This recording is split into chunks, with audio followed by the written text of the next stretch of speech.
Only a sliver of the world's water is fresh to begin with, and after subtracting gluttons like glaciers and ice caps, all that's left is a drop in the proverbial bucket. Since humans and a fair portion of the planet's plant and animal population can't subsist on salt water, people have long looked envious at the sea to provide the water they require, whether for drinking, hygiene, agriculture, or more recently, industrial purposes. As populations increase and high-quality fresh drinking water sources decrease, many communities have considered using desalination processes to provide fresh water when other sources and treatment procedures are uneconomical or not environmentally responsible. Several desalination technologies are currently in use, but they all require large quantities of energy to produce usable water, making the water very expensive to produce.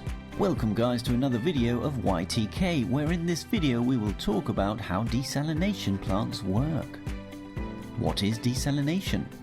Desalination is any process that removes excess salts and other minerals from water. Desalination uses reverse osmosis technology to separate water molecules from seawater. Water from the ocean is forced through thousands of tightly wrapped semi-permeable membranes under very high pressure. The membranes allow the smaller water molecules to pass through, leaving salt and other impurities behind. In most desalination processes, feed water is treated and two streams of water are produced. Treated fresh water that has low concentrations of salts and minerals, concentrate or brine which has salt and mineral concentrations higher than that of the feed water. As technology rapidly improves, two other processes, thermal and membrane, are becoming viable options to convert saline water to drinkable fresh water. The feed water for desalination process can be seawater or brackish water.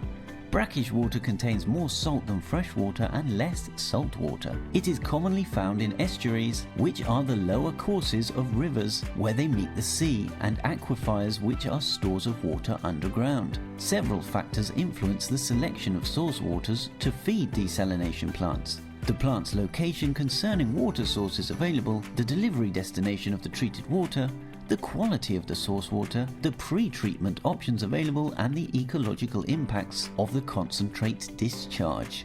Seawater is taken into a desalination plant from the water's surface or below the seafloor. Large capacity seawater desalination plants have used surface intakes on the open sea in the past. Although surface water intake can affect and be affected by organisms in the sea, the issues related to this method can be minimized or resolved by proper intake design, operation and maintenance of technologies. The technologies include passive screens, fine mesh screens, filter net barriers and behavioral systems. They are designed to prevent or minimize the environmental impact on the surrounding intake area and minimize the amount of pre-treatment needed before the feed water reaches the primary treatment systems. Subsurface intakes are sometimes feasible if the geology of the intake site permits. When the water is taken in from below the surface, the process causes less damage to marine life. However, if the site's geology is unfavorable, a subsurface intake can harm nearby freshwater aquifers. Methods of subsurface intake include vertical beach wells, radial wells, and infiltration galleries. A major advantage of using a subsurface intake is that the water is filtered naturally through the soil profile to the intake. This filtration improves the quality of feed water, decreasing the need for pre-treatment. Brackish water is commonly used for a source of desalination facilities. It is usually pulled from local estuaries or brackish inland water wells. Because it typically has less salt and a lower concentration of suspended solids than seawater, brackish water needs less pre-treatment, decreasing overall production costs.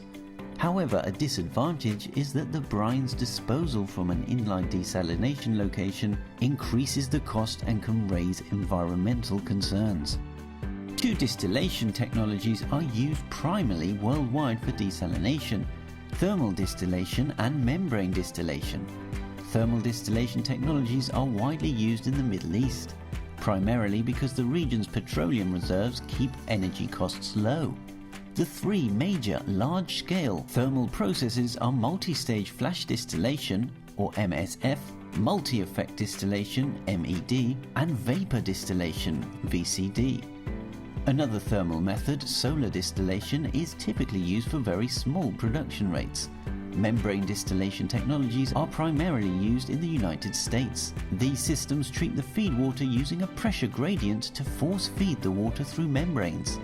The three major membrane processes are electrodialysis, ED, electrodialysis reversal, EDR, and reverse osmosis, RO.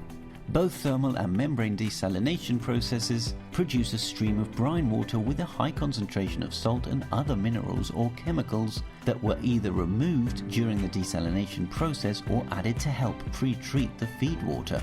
For all processes, the brine must be disposed of in an economical and environmentally friendly way. Options for discharging the brine include discharge into the ocean, injection through a well into a saline aquifer, and evaporation. Each option has advantages and disadvantages. In all cases, the brine water should have a minimal impact on the surrounding water bodies or aquifers.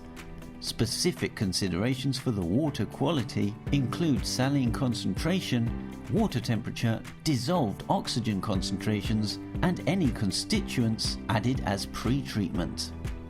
As high-quality freshwater resources decrease, more communities will consider desalination of brackish and salt water to produce drinking water. All desalination technologies have advantages and disadvantages based on site-specific limitations and requirements. Small-scale desalination of brackish water using solar stills is a promising method in remote locations where good quality water for drinking and cooking is unavailable. Desalination processes need technological improvements and increased energy efficiency for more widespread implementation. That's all for today. Make sure to hit the like button and subscribe to the channel to get more informative videos like that.